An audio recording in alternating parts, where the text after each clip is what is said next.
Tan-awa oy, golden brown o crispy. Asa man di ang kanon diha? Maayong adlaw mga kaborikat. Welcome back sa atong kusina. Karong adlaw magluto ta og paborito sa kadaghanan.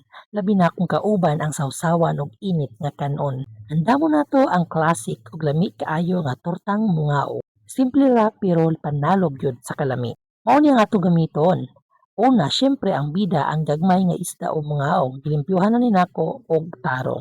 Dayon giandam na sa nato ang bombay, sibuyas, ahos para humot og syempre ang itlog para magkahiusa ang mga munghaw. Butangan sad nato og cornstarch para mahimong crispy ang gawas ug timplahan nato og asin ug paminta. Ug ang sikreto para humot kaayo, gamit ta og pork lard oil o mantika sa baboy. Sigurado mapa-extra rice ka ani. Magsugod na ta! So sa usa ka bowl, ato na ipang sagol-sagol tanan mga kaborikat ang atong sagol. Nay itlog, ang isda, ang mga cornstarch, mga lamas, ug ang mga pangpalasa. Siguro doon na nato nga mamix nato kayo ang mga sagol. Karon magluto na ta. Painitan na ang kaldero ug butangan nato sa atong pork lard oil. Kung init na, kuha og sandok ug ibubuo sa kaldero. Ato ra na siya iprito hangtod sa maghimong golden brown ug malutong ang mga kilid-kilid. Ang baho pa lang, ulam na.